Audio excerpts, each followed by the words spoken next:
Jesus didn't speak all the time. In fact, the deeper the mystery, this was evident in certain disciples, side specific to Peter, John.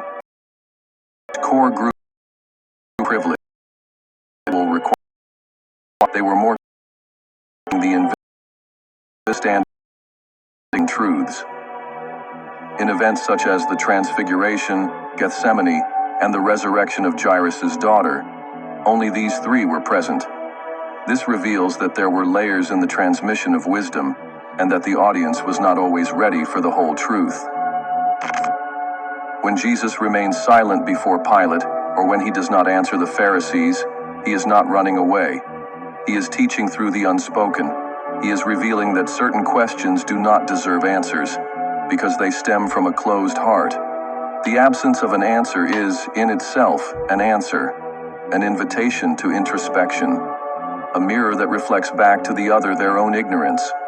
And for those with eyes to see, this was as impactful as any parable. In the Sermon on the Mount, for instance, much is said about Jesus' words, but few perceive the context. Before speaking, he ascends the mountain and sits down. This gesture is laden with spiritual symbolism. The mountain represents the elevated place of consciousness. And sitting down is the posture of the master who does not seek to convince, but allows the truth to emanate from the silence between the words. The crowds listened, but the disciples ascended with him. The true teaching was for those seeking more than comfort. They sought transformation. The Transfiguration is another moment laden with codes. There, before Peter, James, and John, Jesus reveals himself in his glorified form. There was no preaching. There was no explanation. There was only vision, a glimpse of what lies beyond the veil. And as they descended, Jesus warned them not to tell anyone until everything had been fulfilled, because certain knowledge cannot be spoken. It must be experienced.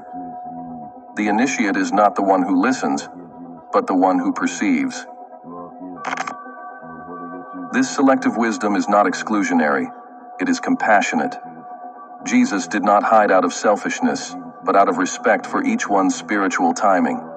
A truth delivered out of time can blind rather than enlighten. Therefore, he taught gradually, revealing according to each one's capacity to withstand the light. In Mark 4:33, it is written, "And with many such parables he spoke the word to them, as they were able to hear it." As they were able to hear it. This is the care of the true master. Silence was also a means of energy transmission. When a woman touches Jesus' cloak and is healed, he realizes that virtue came out from him. There were no words. There was connection. There was something in Jesus that transcended speech. It was the vibration of his consciousness. The initiated were not just those who heard him, but those who felt him. Jesus' wisdom was like perfume. It's not seen but deeply felt when one is near. And silence was the purest channel of this fragrance. The mystics understand this. St. John of the Cross spoke of the dark night of the soul, a period of profound inner silence where the divine presence hides so we can delve deeper. The Sufi masters dance in silence. The Zen Buddhists meditate until words cease. And Jesus? He often withdrew to deserted places. Why? Because the desert, the wilderness, is the symbol of the stripped heart.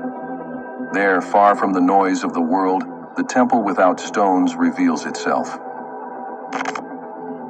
The practice of silence is, therefore, a call to initiation, and not just any silence, but inner silence, where judgments cease, where the mind rests, where the ego gives up wanting to control everything. This is the state where the teachings of Jesus cease to be ideas and become internal revelations, no longer from the outside, but vibrating from the inside out. The initiate understands that it is not enough to know the words of Christ. One must become one with them. The big question is, are we willing to endure this silence, to face the absence of answers as a fertile field for revelations? Modern society conditions us to noise, to haste, to the consumption of incessant content. But the kingdom is not streaming. It is pause. It is interval. It is that space between the question and the answer,